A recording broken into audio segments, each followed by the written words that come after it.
L'homme ne vivra pas de pain seulement, mais de toute parole qui sort de la bouche de Dieu. Voici votre moment de méditation quotidienne.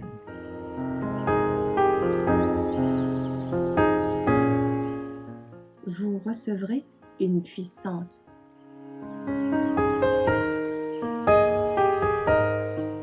L'œuvre des publications, le 21 août. Puis on me dit, il faut que tu prophétises de nouveau sur beaucoup de peuples, de nations, de langues, de rois. Apocalypse 10, verset 11.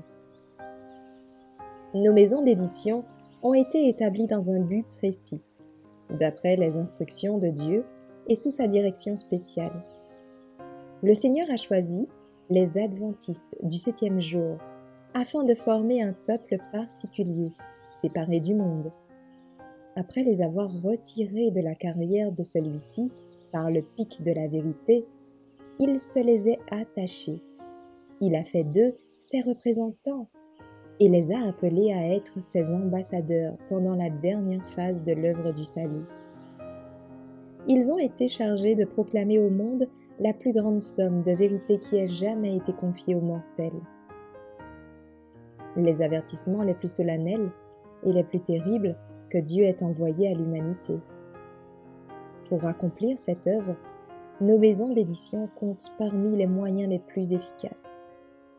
Ces institutions doivent être des témoins de Dieu et enseigner la justice au monde.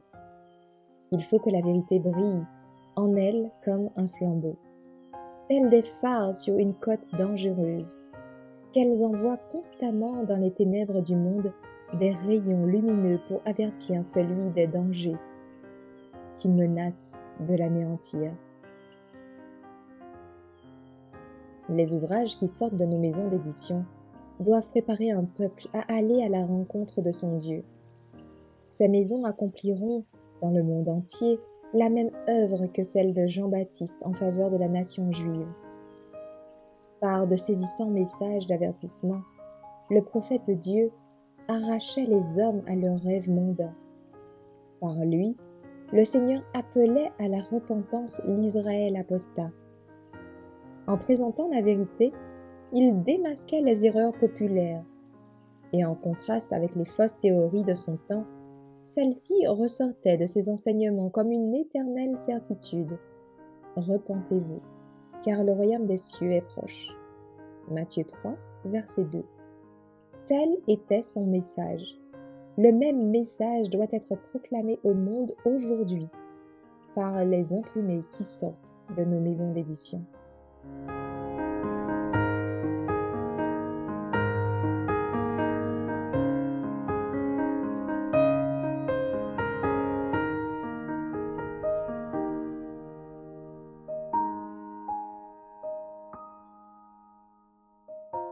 Merci d'avoir écouté cette présentation. Assurez-vous de nous rejoindre demain pour votre moment de méditation quotidienne avec lereste.org.